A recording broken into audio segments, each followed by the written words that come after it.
வணக்கம். இந்திய நேரப்படி மதியம் 1:30 மணி செய்திகள். முதலில் ஜம் தலைப்புச் செய்திகளை காணலாம். காஷ்மீர் சட்டசபை தேர்தல் 2 இடங்களில் இன்று பிரச்சாரம் மேற்கொள்கிறார் பிரதமர் நரேந்திர மோடி. டெல்லி புதிய முதலமைச்சராக 21ஆம் தேதி பதவியேற்கிறார் அதிஷி. ஆம் ஆத்மி அறிவிப்பு. வீடுகள் எரிப்பு விவகாரம். பீகாரில் பட்டியலினத்தவர்களுக்கு அநீதி இழைக்கப்பட்டுள்ளது. ராகுல் காந்தி கடும் கண்டனம். ராஜஸ்தானில் ஆழ்துளை கிணற்றில் விழுந்த 2.5 வயது குழந்தை 18 மணி நேர போராட்டத்திற்கு பின் பத்திரமாக மீட்பு. அரசு சத்துணவு முட்டை விற்பனை கிரிமினல் நடவடிக்கை எடுக்கப்படும். திருச்சி மாவட்ட கலெக்டர் பிரதீப் குமார் எச்சரிக்கை. சென்னை துரைப்பாக்கம் அருகே சூட்கேஸில் பெண் சடலம். கொலையாளியை கைது செய்த போலீசார். இனி விரிவான செய்திகளை காணலாம். காஷ்மீர் சட்டசபை தேர்தலையொட்டி பிரதமர் மோடி இன்று 2 இடங்களில் பிரச்சாரம் மேற்கொள்கிறார். பாரதிய ஜனதா வேட்பாளர்களை ஆதரித்து பிரதமர் மோடி ஏற்கனவே ஜம்மு பிராந்தியத்தில் பிரச்சாரம் செய்துள்ளார். இன்று பிரதமர் மோடி 2வது முறையாக காஷ்மீர் சென்றுள்ளார். பிரதமர் மோடி முதலில் ஸ்ரீநகரில் நடக்கும் பிரச்சார கூட்டத்தில் கலந்து கொண்டு பேச உள்ளார். அந்த கூட்டத்தில் 30,000க்கும் மேற்பட்டவர்கள் கலந்து கொள்ள வாய்ப்புள்ளதாக கூறப்படுகிறது. இதனால் ஸ்ரீநகரில் பலத்த பாதுகாப்பு ஏற்பாடுகள் செய்யப்பட்டுள்ளன. ஸ்ரீநகர் கூட்டம் முடிந்த பிறகு பிரதமர் மோடி கத்ரா நகருக்கு செல்கிறார். அங்கு பாரதிய ஜனதா வேட்பாளர்களை ஆதரித்து பிரச்சாரம் செய்கிறார். பின்னர் அங்குள்ள வைஷ்ணவி தேவி கோவிலுக்கு செல்கிறார். அதன் பிறகு டெல்லி திரும்ப திட்டமிட்டுள்ளார் என்பது குறிப்பிடத்தக்கது. பீகாரில் பட்டியலினத்தவர்களுக்கு அநீதி இழைக்கப்பட்டதற்கு பிரதமரின் மௌனம் ஒப்புதல் முத்திரை அளிக்கிறது என ராகுல் காந்தி கண்டனம் தெரிவித்துள்ளார். நெவடாவில் மகா தலித்களின் ஒரு குக்கிராமம் முழுவதும் எரிக்கப்பட்டு 80க்கும் மேற்பட்ட குடும்பங்களின் வீடுகள் அழிக்கப்பட்டு பீகாரில் பகுஜன்களுக்கு எதிரான அநீதி அம்பலப்பட்டுள்ளது எனவும், வீடுகளையும் உடைமைகளையும் இழந்த இந்த தலித் குடும்பங்களின் அலறல்களும் தாழ்த்தப்பட்ட சமூகத்தில் உருவாக்கப்பட்ட பயங்கரமும் தூங்கிக் கொண்டிருந்த பீகார் அரசை எழுப்பக்கூட முடியவில்லை என்று தெரிவித்தார். மேலும் பிரதமரின் மௌனம் இந்த பெரிய சதிக்கு ஒப்புதல் முத்திரை அளிக்கிறது என பதிவிட்டுள்ளார். சென்னை துரைப்பாக்கம் அருகே சூட்கேஸில் இருந்து பெண்ணின் சடலம் கண்டெடுக்கப்பட்டுள்ள சம்பவத்தில் கொலையாளியை போலீசார் கைது செய்துள்ளனர். சென்னை துரைப்பாக்கம் மேட்டுக்குப்பம் குமரன்குடல் பகுதியில் கிடந்த சூட்கேஸ் ஒன்றில் இருந்து துர்நாற்றம் வீசுவதாக அப்பகுதி மக்கள் போலீசாருக்கு தகவல் அளித்தனர். இதையடுத்து சம்பவ இடத்திற்கு விரைந்து வந்த போலீசார் சூட்கேஸை மீட்டு திறந்து பார்த்தனர். அதில் பெண் சடலம் துண்டு துண்டாக வெட்டப்பட்ட நிலையில் கண்டெடுக்கப்பட்டது. இதில் பெண்ணின் உடலை மீட்ட போலீசார் சிசிடிவி கேமரா காட்சிகளின் அடிப்படையில் விசாரணை நடத்தினர். முதல் கட்ட விசாரணையில் சடலமாக மீட்கப்பட்ட பெண் மணலியை சேர்ந்த தீபா என்பதும் திருமணமாகாதவர் என்பதும் தெரியவந்தது. தொடர்ந்து போலீசார் நடத்திய விசாரணையில் சூட்கேஸ் கண்டெடுக்கப்பட்ட இடத்தின் அருகே வசித்து வந்த சிவகங்கையை சேர்ந்த மணி என்பவரை சந்தேகத்தின் அடிப்படையில் கைது செய்தனர். விசாரணையில் தீபா பாலியல் தொழிலில் ஈடுபட்டு வருபவர் என்றும் தன்னிடம் அதிக பணம் கேட்டதால் அடித்து கொன்றதாக மணிகண்டன் வாக்குமூலம் கொடுத்துள்ளார். இதுகுறித்து போலீசார் தொடர் விசாரணை மேற்கொண்டு வருகின்றனர். ராஜஸ்தானில் ஆழ்துளை கிணற்றில் விழுந்த குழந்தை 18 மணி நேர போராட்டத்திற்கு பின் பத்திரமாக மீட்கப்பட்டுள்ளது. ராஜஸ்தானின் டவுசா மாவட்டம் பாண்டுகி என்ற இடத்தில் நேற்று மாலை 6 மணி அளவில் விளையாடி கொண்டிருந்த போது 2.5 வயது பெண் குழந்தை அங்கு இருந்த 35 அடி ஆழ ஆழ்துளை கிணற்றில் தவறி விழுந்தது. தகவல் அறிந்து வந்த தேசிய பேரிடர் மேலாண் மீட்பு படையினர், தீயணைப்பு படையினர் மற்றும் போலீசார் மீட்பு பணியில் ஈடுபட்டனர். அப்போது சுமார் 15 அடி ஆழத்தில் குழந்தை சிக்கி இருந்ததால் குழாய் மூலம் ஆக்சிஜன் சப்ளை கொடுக்கப்பட்டு கேமரா மூலம் குழந்தை கண்காணிக்கப்பட்டு வந்தது. நேற்று இரவு முதல் அங்கு தொடர்ந்து மீட்பு பணிகள் நடைபெற்று வந்த நிலையில் 18 மணி நேர போராட்டத்திற்கு பின் குழந்தை பத்திரமாக மீட்கப்பட்டுள்ளதாக அதிகாரிகள் தெரிவித்துள்ளனர். திருப்பதி ஏழுமலையான் கோவிலில் வழங்கப்பட்ட பிரசாதத்தில் விலங்கு கொழுப்பு கலக்கப்பட்டதாக சந்திரபாபு நாயுடு குற்றம் சாட்டியுள்ளார். கடந்த YS ஜெகன்மோகன் ரெட்டியின் நிர்வாகத்தின் போது திருப்பதியில் வழங்கப்படும் லட்டு பிரசாதத்தில் நெய்க்கு பதிலாக விலங்கின் கொழுப்பு பயன்படுத்தப்பட்டது என சந்திரபாபு நாயுடு குற்றம் சாட்டியுள்ளார். இதுபற்றி ஆந்திர பிரதேச மந்திரி நர லோகேஷ் சந்திரபாபு நாயுடு பேசிய வீடியோ பதிவு ஒன்றை தன்னுடைய எக்ஸ் தளத்தில் பகிர்ந்து கொண்டார். அதில் திருமலையில் உள்ள ஏழுமலையான் கோவில் புனிதம் வாய்ந்தது எனவும் இதற்கு முன் இருந்த YS ஜெகன்மோகன் ரெட்டியின் நிர்வாகத்தின் போது திருப்பதியில் வழங்கப்படும் லட்டு பிரசாதத்தில் நெய்க்கு பதிலாக விலங்கின் கொழுப்பு பயன்படுத்தப்பட்டது என்பதை அறிந்து அதிர்ச்சி அடைந்தேன் என சந்திரபாபு நாயுடு தெரிவித்துள்ளார். மேலும் கோடிக்கணக்கான பக்தர்களின் மத உணர்வுகளை மதிக்க தெரியாத YS ஜெகன்மோகன் மற்றும் YSR காங்கிரஸ் கட்சியின் ஆட்சியை நினைத்து வெட்கப்படுகிறேன் என தெரிவித்துள்ளார். ஜெம் தொலைக்காட்சியின் செய்தி எதிரொலியாக சென்னை திருச்செந்தூர் இடையே வந்தே பாரத் ரயில் கோரிக்கை ஏற்றுக்கொண்டதாக தென்னக ரயில்வே அறிவித்துள்ளது. சென்னை எழும்பூரில் இருந்து திருச்செந்தூருக்கு ஒரே ஒரு அதிவிரைவு ரயில் இயக்கப்படும் நிலையில் பகல் நேரத்தில் சென்னை திருச்செந்தூருக்கு வந்தே பாரத் ரயில் இயக்கப்பட வேண்டும் என திருச்செந்தூர் ரயில் பயணிகள் சங்க பொதுச் செயலாளர் மால்முருகன் சென்னையில் நடந்த விழா ஒன்றில் அமைச்சர் கீதா ஜீவனிடம் மனு அளித்தார். இதனை நமது ஜெம் தொலைக்காட்சி செய்தியாக வெளியிட்டது. இந்நிலையில் ஜெம் தொலைக்காட்சியின் செய்தி எதிரொலியாக திருச்செந்தூர் ரயில் பயணிகள் சங்க பொதுச் செயலாளரும் தமிழ் மாநில காங்கிரஸ் கட்சியின் மாநில செயலாளருமான மால்முருகன் மனுவின் கோரிக்கையை ஏற்றுக்கொண்டதாக தென்னக ரயில்வே பயணிகள் போக்குவரத்து மேலாளர் சுப்பிரமணியன் தெரிவித்துள்ளார். துணை முதலமைச்சருக்கான தேவை ஆளும் கட்சிக்கான சுதந்திரம் என கோவையில் விடுதலை சிறுத்தைகள் கட்சியின் தலைவர் தொல் திருமாவளவன் தெரிவித்துள்ளார். விடுதலை சிறுத்தைகள் கட்சியின் தலைவர் தொல் திருமாவளவன் கோவை விமான நிலையத்தில் செய்தியாளர்களை சந்தித்து பேசினார். அப்போது அறிவாலயத்தில் துணை முதலமைச்சருக்கான ஆலோசனை கூட்டம் நடந்து வருவது தொடர்பான கேள்விக்கு அது ஆளுங்கட்சி எடுக்கக்கூடிய முடிவு, யாரை துணை முதலமைச்சர் ஆக்குவது, யாரை அதிகாரத்தில் அமர வைப்பது என்பது குறித்து ஆளுங்கட்சி எடுக்கின்ற முடிவு என்றும், முடிவெடுத்த பிறகுதான் கருத்து சொல்ல முடியும் என்றும் தெரிவித்தார். மேலும் தமிழ்நாடு அரசு மதுபான கடைகளை மூட வேண்டும் என்பது எவ்வளவு முக்கியமான கோரிக்கையோ அதேபோன்று இந்தியா முழுவதும் மதுக்கடைகளை மூடுவதற்கு மதுவிலக்கு கொள்கை வேண்டும் என வலியுறுத்துகிறோம் என்றும் தொல் திருமாவளவன் தெரிவித்துள்ளார்.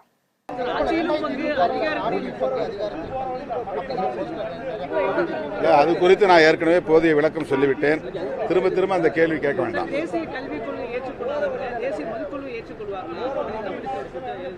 தேசிய கல்விக் கொள்கை வேற, தேசிய மதுவிலக்கு கொள்கை வேற. தேசிய கல்விக் கொள்கையில் தமிழ்நாடு மட்டுமல்ல இன்னும் ஒரு சில மாநிலங்களும் கருத்து முரண்பாடு கொண்டிருக்கின்றன. நடைமுறைப்படுத்துவதிலே தயக்கம் இருக்கிறது. விடுதலை சிறுத்தைகளை பொறுத்தவரையில் தேசிய கல்விக் கொள்கையை அப்படியே ஏற்று நடைமுறைப்படுத்த முடியாத ஒரு சிக்கல் இருப்பதாக உணர்கிறோம். அதனால் எதிர்க்கிறோம். மத்திய அரசு தலைமையில் நடைபெறும் அனைத்து மாநில அமைச்சர்கள் கூட்டத்தில் தமிழகத்தின் சார்பில் கலந்து கொள்ளப் போவதாக அமைச்சர் ஏவ வேலு தெரிவித்துள்ளார். வேலூர் மாவட்டம் பழைய அரசு மருத்துவமனை பகுதியில் 150 கோடி ரூபாயில் புதிய மருத்துவமனை கட்டும் பணிகள் நடைபெற்று வருகிறது. அங்கு பொதுப்பணித்துறை அமைச்சர் ஏவ வேலு, சட்டமன்ற உறுப்பினர்கள் கார்த்தி நந்தகுமார், ஆட்சியர் சுப்புலட்சுமி உள்ளிட்ட பலர் ஆய்வு மேற்கொண்டனர். பின்னர் செய்தியாளர்களிடம் பேசிய அமைச்சர், கடந்த மழையின் போது தூத்துக்குடி, திருநெல்வேலி, ஊட்டி ஆகிய இடங்களில் மழையால் பாலங்கள் சேதமடைந்துள்ளது என்றும் அதனை சுமார் 750 கோடி ரூபாய் செலவில் மாநில அரசு நிதியில் இருந்து சீரமைக்கப்பட்டது என்றும் கூறினார். அதையடுத்து வரும் 30ஆம் தேதி மத்திய அரசு தலைமையில் நடைபெறும் அனைத்து மாநில அமைச்சர்கள் கூட்டத்தில் தமிழகத்தின் சார்பில் கலந்து கொள்ளப் போவதாகவும் அவர் தெரிவித்தார். நிதி ஒதுக்கீடு ஏற்கனவே உங்களுக்கு தெரியும். அந்த தென் மாவட்டத்தில் சாலைகள் பழுதடைந்தது உண்மைதான். அதுவும் குறிப்பாக தூத்துக்குடி மாவட்டத்தில் தாமிரபரணி ஆறு உடைப்பெடுத்து பல்வேறு கிராமங்கள்லாம் அடையாளம் தெரியாத அளவுக்கு ஒரு சூழ்நிலை ஏற்பட்ட காலகட்டங்களில் அன்பு முதலமைச்சர் அவர்கள் நான் ஊட்டியில் என் சுற்றுப்பயணத்தில் இருந்தேன். எனக்கு தொலைபேசியில் தொடர்பு கொண்டு விரைந்து போக சொன்னார். இரவோடு இரவாக நான் போய் கிட்டத்தட்ட அங்கே நான் 12 நாள் முகாமிட்டிருந்தேன். தற்காலிக பணிகள்லாம் செஞ்சு உடனே 3 தினங்களிலேயே மக்களுடைய பயன்பாட்டுக்கு தற்காலிகமாக கொண்டு வந்தோம். மாநகராட்சிக்கு செலுத்த வேண்டிய 60 லட்சம் வரி செலுத்தவில்லை என கூறி நங்கநல்லூர் வெற்றி தியேட்டருக்கு மாநகராட்சி அதிகாரிகள் இன்று சீல் வைத்தனர். சென்னை மாநகராட்சி ஆலந்தூர் மண்டலம் 12க்கு உட்பட்ட நங்கநல்லூர் எம்ஜிஆர் சாலையில் 30 ஆண்டுகளுக்கு மேலாக வெற்றிவேலன் காம்ப்ளெக்ஸ் திரையரங்கம் உள்ளது. இதில் வெற்றி மற்றும் வேலன் என 2 தியேட்டர்கள் உள்ளன. இதில் தற்போது விஜய் நடிப்பில் வெளியான கோட் திரைப்படம் வெளியாகி தினந்தோறும் 4 காட்சிகள் ஒளிபரப்பப்படுகிறது. இந்த நிலையில் 2018ஆம் ஆண்டில் இருந்து தியேட்டரின் உரிமையாளர்கள் மாநகராட்சி நிர்வாகத்திற்கு செலுத்த வேண்டிய 60 லட்சம் ரூபாய் வரித்தொகையை பாக்கி வைத்துள்ளதாக கூறப்படுகிறது. மாநகராட்சி அதிகாரிகள் நோட்டீஸ் வழங்கியும் பலமுறை நேரில் சென்று கூறியும் இதுவரையில் வரி செலுத்தாததால் வருவாய்த்துறை அதிகாரிகள் இன்று காலை தியேட்டருக்கு நேரில் வந்து திரையரங்கிற்கு சீல் வைத்தனர். முன்பதிவு செய்த ரசிகர்கள் திரையரங்கிற்கு வருவார்கள் என்பதால் காவலர்கள் பாதுகாப்பு பணியில் ஈடுபட்டு வருகின்றனர். சென்னை தாம்பரம் அருகே மதுபோதையில் பணி முடிந்து வீட்டிற்கு வந்த காவலர் தூக்கிட்டு தற்கொலை செய்து கொண்டுள்ளார். சென்னை தாம்பரம் அடுத்த முடிச்சூர் லட்சுமி நகர் பகுதியை சேர்ந்த ஹரிகிருஷ்ணன் என்பவர் J7 வேளச்சேரி காவல் நிலையத்தில் SSI-யாக பணிபுரிந்து வருகிறார். இவருக்கு மனைவி 2 பிள்ளைகள் உள்ள நிலையில் வழக்கம் போல் பணி முடித்துவிட்டு வீட்டிற்கு வந்தபோது அதிக மதுபோதையில் இருந்ததால் கணவன் மனைவி இருவருக்கும் இடையே பிரச்சனை ஏற்பட்டுள்ளது. இதனால் கோபத்துடன் படுக்கை அறைக்கு சென்ற அவர் கதவை பூட்டியுள்ளார். வெகுநேரம் ஆகியும் வெளியே வராததால் சந்தேகமடைந்த மனைவி கதவை தட்டியும் திறக்காததால் அக்கம் பக்கத்தினர் உதவியோடு கதவை உடைத்துக் கொண்டு உள்ளே சென்று பார்த்தபோது மின்விசிறியில் தூக்கிட்டு தற்கொலை செய்து கொண்டுள்ளார். இதுகுறித்து அளித்த தகவலின் பேரில் வந்த புது பெருங்களத்தூர் பீர்க்கங்கரணை போலீசார் இறந்தவரின் உடலை கைப்பற்றி குரோம்பேட்டை அரசு மருத்துவமனைக்கு உடல் கூராய்விற்காக அனுப்பி வைத்து விசாரணை மேற்கொண்டு வருகின்றனர். மாதவரத்தில் பார்க்கிங் கட்டணம் செலுத்துவது தொடர்பாக ஏற்பட்ட தகராறில் நண்பனை கத்தியால் குத்தி கொலை செய்த நபரை போலீசார் கைது செய்தனர். சென்னை மாதவரம் பால்பண்ணை காவல் நிலைய எல்லைக்குட்பட்ட Kosappur road fly organics godown எதிரே உள்ள காலி இடத்தில் அடையாளம் தெரியாத நபர் இரத்த காயங்களுடன் இறந்து கிடப்பதாக போலீசாருக்கு தகவல் கிடைத்தது. தகவலின் பெயரில் சம்பவ இடத்திற்கு சென்று போலீசார் பிரேதத்தை கைப்பற்றி விசாரணை மேற்கொண்டனர். அதில் கொலையான நபர் சென்னை பழைய நாப்பாளையத்தை சேர்ந்த ஜோசப் திலீப்குமார் என்பது தெரியவந்தது. இதனையடுத்து சந்தேகத்தின் பெயரில் அவரின் நண்பரான ஜெயம் என்பவரிடம் போலீசார் விசாரணை நடத்தியதில் கடந்த 1.5 மாதத்திற்கு முன்பு ஜோசப் திலீப்குமாரின் இருசக்கர வாகனத்தை வாங்கிக் கொண்டு சென்ற ஜெயம் திருமங்கலம் மெட்ரோ ரயில் நிலையம் பார்க்கிங்கில் நிறுத்திவிட்டு சென்றதாகவும் நீண்ட நாட்களான நிலையில் பார்க்கிங் கட்டணம் 7,000 ரூபாய் ஆகிவிட்டதாகவும் விரைவில் வாங்கி தருவதாக கூறிய நிலையில் இருவருக்கும் இடையே தொலைபேசியில் தகராறு ஏற்பட்டுள்ளது. இதனால் ஆத்திரமடைந்த ஜெயம் ஜோசப் திலீப்குமாருக்கு மது வாங்கி கொடுத்து அவரை கொலை செய்ததாக விசாரணையில் ஒப்புக்கொண்டார். இதனையடுத்து குற்றவாளி மீது போலீசார் வழக்கு பதிவு செய்து புழல் மத்திய சிறையில் அடைத்தனர். பெங்களூரிலிருந்து பேரணாம்பட்டிற்கு காரில் போதைப்பொருள் கடத்தி வந்த நபரை காவல்துறையினர் கைது செய்தனர். வேலூர் மாவட்டம் பேரணாம்பட்டு அப்ரார் மஜித் ஏரிக்குத்தி மேடு பகுதியை சேர்ந்த அப்துல் கனி என்பவரது மகன் மன்சூர் அலி என்பவர் பெங்களூரில் தனியார் நிறுவனத்தில் வேலை செய்து வருகிறார். இந்நிலையில் இவர் பெங்களூருவிலிருந்து பேரணாம்பட்டிற்கு வரும்போது பேரணாம்பட்டு அடுத்த பக்காலப்பள்ளி கிராமத்தில் காவல்துறையினர் வாகன சோதனையில் ஈடுபட்டிருந்தனர்.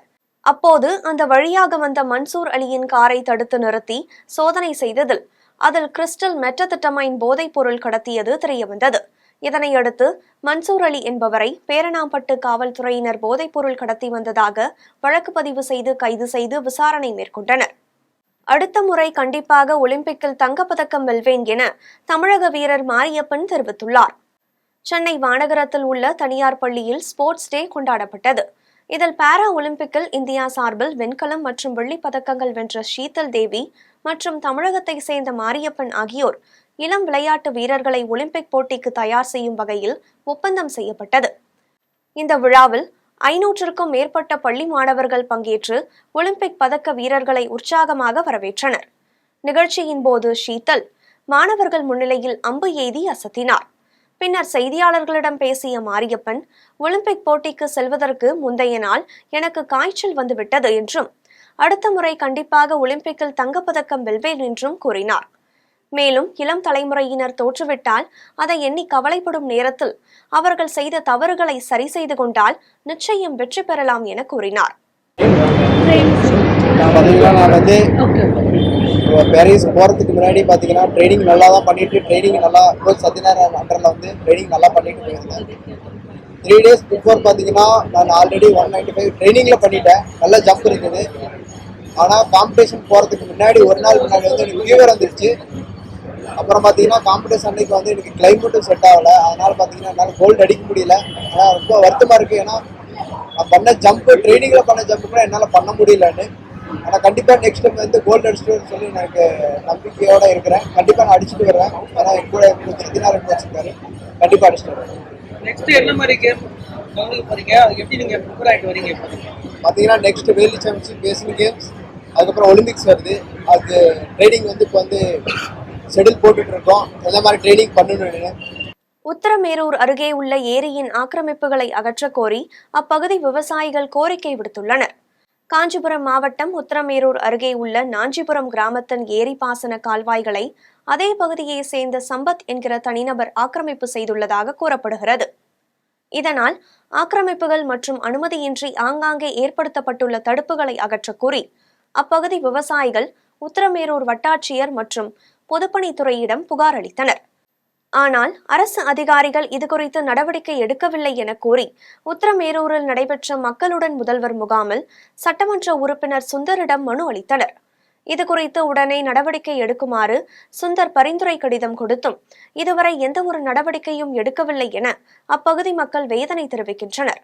இதனால் காஞ்சிபுரம் மாவட்ட ஆட்சியர் கலைச்செல்வி ஆக்கிரமிப்பு குறித்து நேரில் ஆய்வு செய்து இதற்கு தீர்வு காண வேண்டும் என விவசாயிகள் கோரிக்கை விடுத்துள்ளனர். வணக்கம், என் பேர் ராஜசேகர். கமாலாமுண்டி போஸ்ட்டு, காரியமங்கலம் பஞ்சாயத்து, நாஞ்சிபுரம், மதுரா. நாங்கள் பார்த்திங்கன்னா ஒரு 10 தலைமுறையாக விவசாயம் தான் பண்ணிகிட்டு இருக்கோம். தாத்தாவிலேருந்து அப்பாவிலேருந்து என்னுடைய தலைமுறையும் என் பையனும் விவசாயம் தான் சொல்லி கொடுத்துட்டு இருக்கோம்.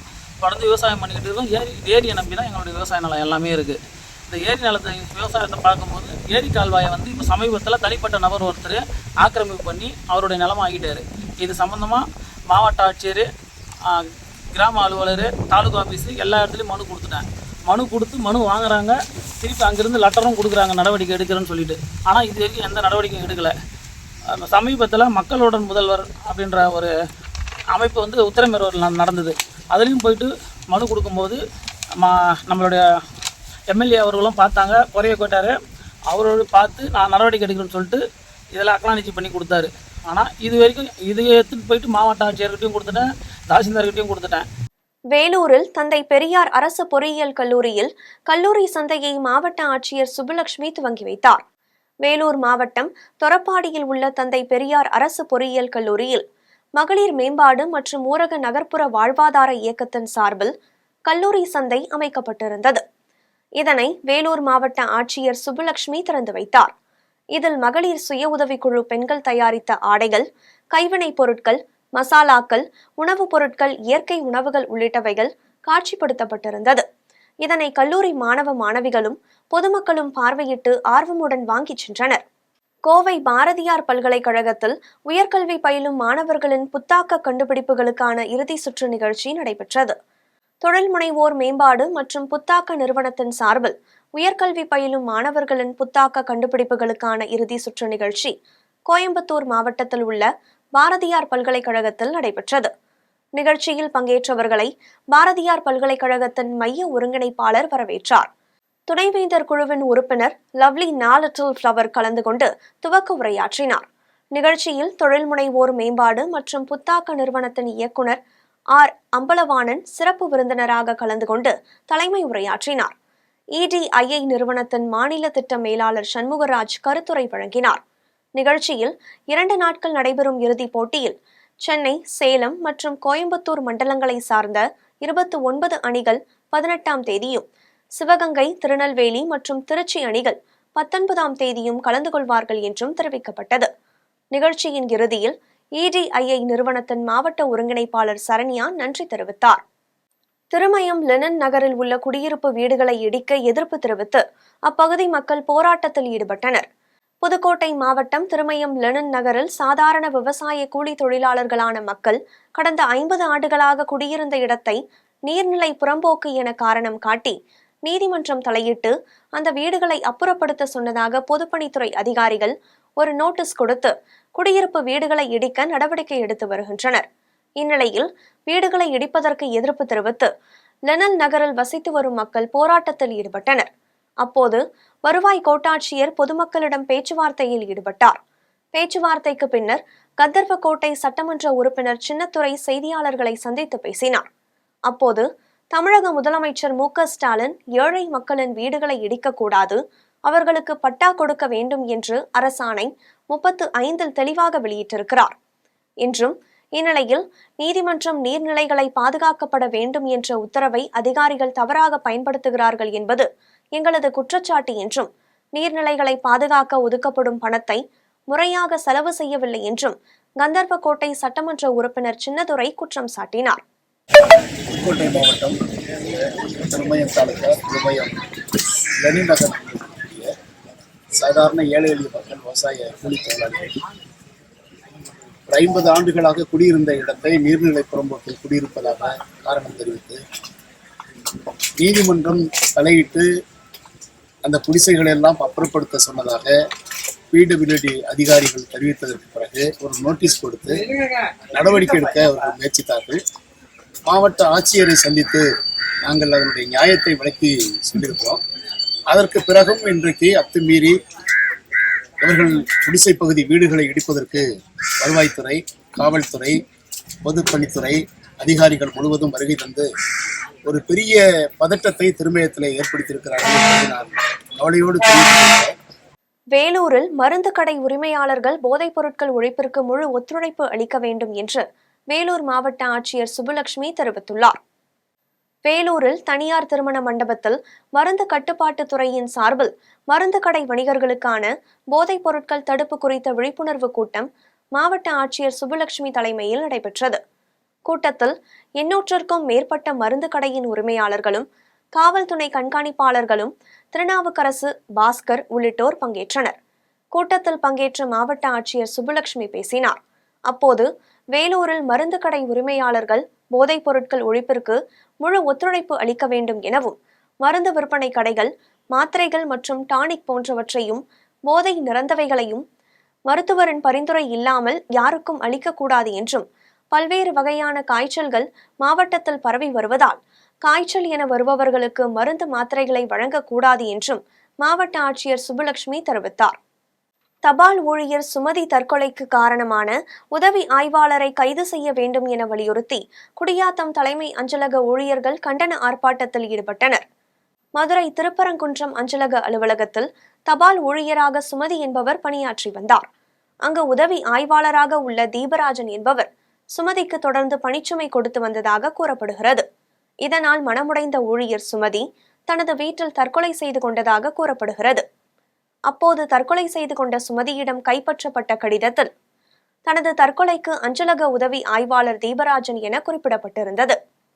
மேலும் தனது செல்போனில் சக ஊழியர்களுக்கு தற்கொலைக்கான காரணம் குறித்து வாய்ஸ் மூலம் தகவல் அனுப்பியுள்ளதாக தெரியவந்தது.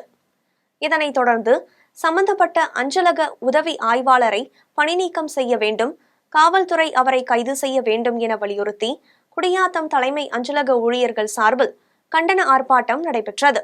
ஆர்ப்பாட்டத்திற்கு அஞ்சலக ஊழியர் சங்க தலைவர் ரவி தலைமை தாங்கினார். இதில் அஞ்சலக ஊழியர் சங்க செயலாளர் எழில்மாறன் கலந்து கொண்டு கண்டன கோஷங்களை எழுப்பினார். ஆர்ப்பாட்டத்தில் அஞ்சலக உதவி ஆய்வாளரை பணி நீக்கம் செய்து கைது செய்யவில்லை என்றால் பணியை புறக்கணித்து மாபெரும் போராட்டம் நடைபெறும் என தெரிவித்தனர். இதில் ஓய்வு பெற்ற அஞ்சலக தலைவர் ரகு, சுப்பிரமணி, தினேஷ் உள்ளிட்ட பலர் கலந்து கொண்டனர். பாகிஸ்தான் மற்றும் சீனாவுடனான போர் உள்ளிட்ட பல்வேறு போர்களில் 1941 ஆண்டு முதல் 1975 ஆண்டு வரையில் பணியாற்றிய ராணுவ அதிகாரிகள் வேலூரில் பங்கேற்ற நிகழ்ச்சி நடைபெற்றது. வேலூரில் உள்ள ஏலகிரி அரங்கில் நேதாஜி சுபாஷ் சந்திர போஸால் தோற்றுவிக்கப்பட்ட இந்திய ராணுவத்தில் 1941 ஆண்டு முதல் 1975 ஆண்டு வரையில் இந்திய ராணுவத்தில் பணியாற்றிய இந்திய ராணுவ இளநிலை அதிகாரிகள், கேப்டன்கள், சுபைதார்கள் உள்ளிட்டோர் சந்திப்பு நிகழ்ச்சி ஒருங்கிணைப்பாளர் கேப்டன் சுப்பிரமணி தலைமையில் நடைபெற்றது. நிகழ்ச்சியில் கேப்டன் காந்தராஜ், சுபைதார்கள் பன்னீர்செல்வம், ரமணி உள்ளிட்டோரும் பங்கேற்றனர். இதில் மகாராஷ்டிரா, பெங்களூரு, ஆந்திரா, மத்திய பிரதேசம், உத்தரப்பிரதேசம், அந்தமான் நிக்கோபார் உள்ளிட்ட இந்திய தேசத்தின் பல பகுதிகளிலிருந்து முன்னாள் படை அதிகாரிகளும் வீரர்களும் பங்கேற்றனர். அப்போது பாகிஸ்தான் உடனான கார்கில் போரில் பங்கேற்று பணிபுரிந்த அனுபவங்கள், சீன போரில் பங்கேற்ற அனுபவங்களையும் பகிர்ந்து கொண்டதுடன் நாட்டிற்காக ஆற்றிய தேசப்பணிகள் குறித்தும் ஒருவருக்கொருவர் பழைய நினைவுகளை பகிர்ந்து கொண்டனர்.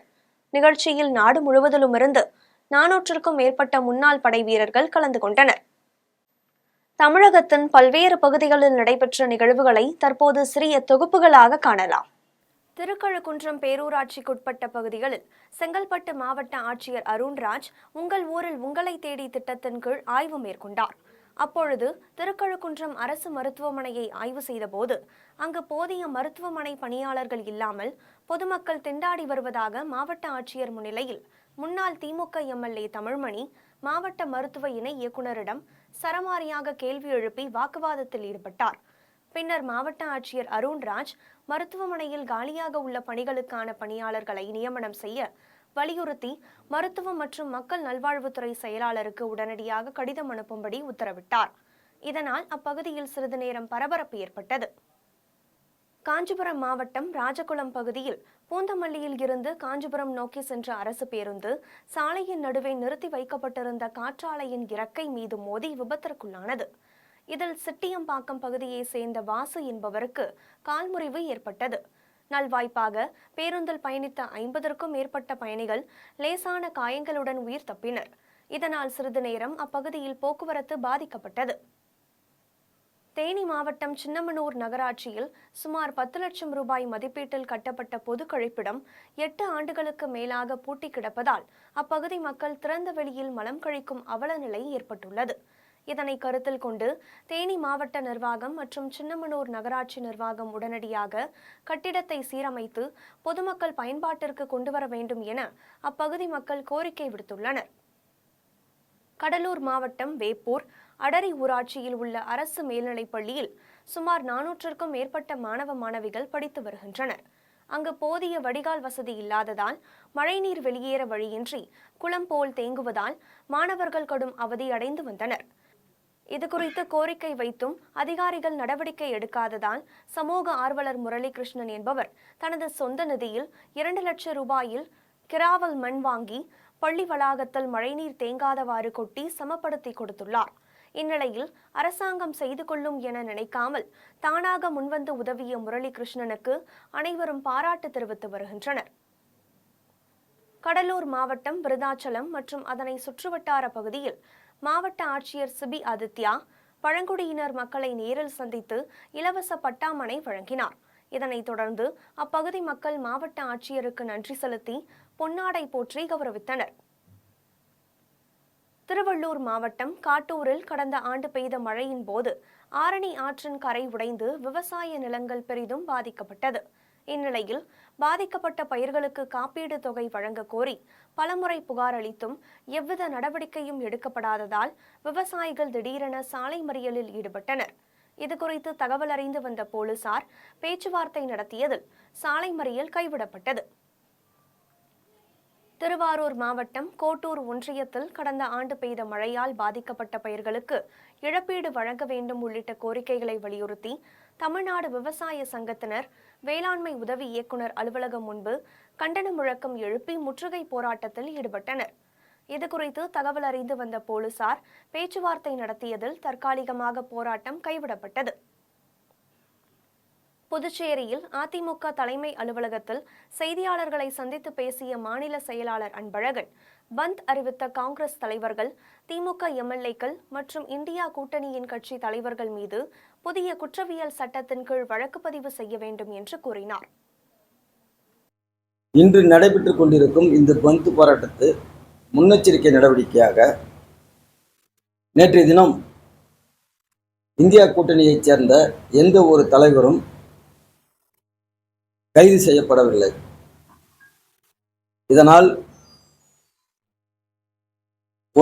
காலை 9 மணி வரை ஓடிய பஸ்ஸுகள், திறக்கப்பட்ட கடைகள், ஆட்டோக்கள், டெம்போக்கள் இவை அனைத்தையும் இந்தியா கூட்டணியைச் சேர்ந்த பல்வேறு தலைவர்களும் தொண்டர்களும் ஒன்று சேர்ந்து வெங்கட சுப்பரெட்டியார் சிலை அருகிலும் தவளகுப்பம், சென்னை வண்ணாரப்பேட்டை தனியார் திருமண மண்டபத்தில் தமிழக வெற்றிக் கழகம் வடசென்னை கிழக்கு மாவட்ட இளைஞரணி சார்பில் நடைபெற்ற வளர்ச்சி குறித்த ஆலோசனை கூட்டத்தில் பொதுமக்களின் பிரச்சினைகளை கண்டறிந்து தவைக்க நிர்வாகிகள் தலையிட்டு சம்பந்தப்பட்ட அதிகாரிகளுக்கு தகவல் தெரிவித்து பிரச்சினைகளை சரி செய்ய ஆலோசனை செய்யப்பட்டது.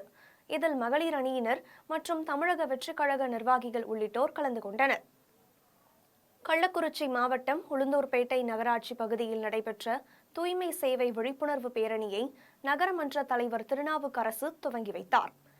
இதில் நகரமன்ற உறுப்பினர் மாலதி ராமலிங்கம், என்சிசி மாணவர்கள் உள்ளிட்டோர் கலந்து கொண்டு முக்கிய வீதிகளின் வழியாக கையில் பதாகைகளை ஏந்தியவாறு கோஷங்கள் எழுப்பி ஊர்வலமாக சென்றதை அடுத்து நகராட்சி அலுவலகத்தில் உறுதிமொழியை எடுத்துக் கொண்டனர். இனி வருவது உலக செய்திகள்.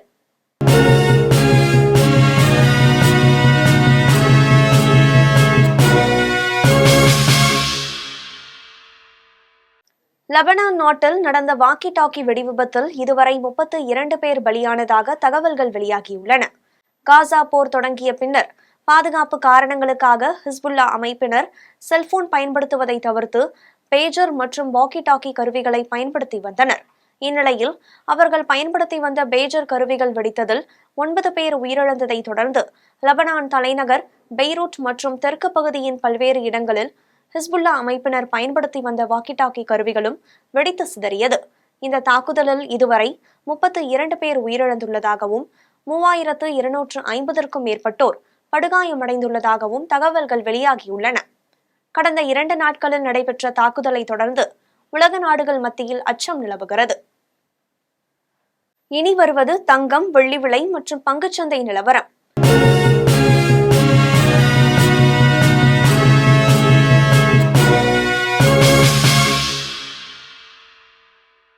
சென்னையில் இன்று ஆபரண தங்கத்தின் விலை ஒரு சவரன் 54,600 ரூபாய்க்கு விற்பனையாகிறது.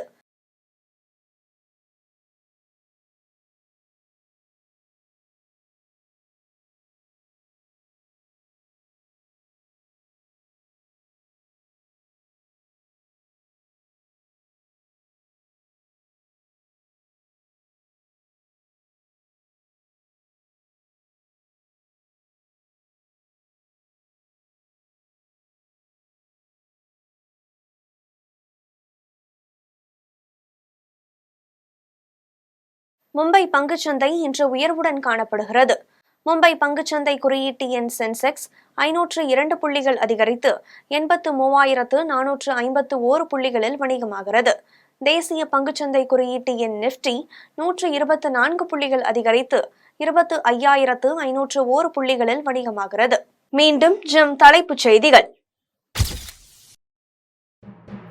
காஷ்மீர் சட்டசபை தேர்தல் 2 இடங்களில் இன்று பிரச்சாரம் மேற்கொள்கிறார் பிரதமர் நரேந்திர மோடி. டெல்லி புதிய முதலமைச்சராக 21ஆம் தேதி பதவியேற்கிறார் அதிஷி. ஆம் ஆத்மி அறிவிப்பு. வீடுகள் எரிப்பு விவகாரம். பீகாரில் பட்டியலினத்தவர்களுக்கு அநீதி இழைக்கப்பட்டுள்ளது. ராகுல் காந்தி கடும் கண்டனம். ராஜஸ்தானில் ஆழ்துளை கிணற்றில் விழுந்த 2.5 வயது குழந்தை 18 மணி நேர போராட்டத்திற்கு பின் பத்திரமாக மீட்பு. அரசு சத்துணவு முட்டை விற்பனை கிரிமினல் நடவடிக்கை எடுக்கப்படும். திருச்சி மாவட்ட கலெக்டர் பிரதீப் குமார் எச்சரிக்கை. சென்னை துரைப்பாக்கம் அருகே சூட்கேஸில் பெண் சடலம். கொலையாளியை கைது செய்த போலீசார்.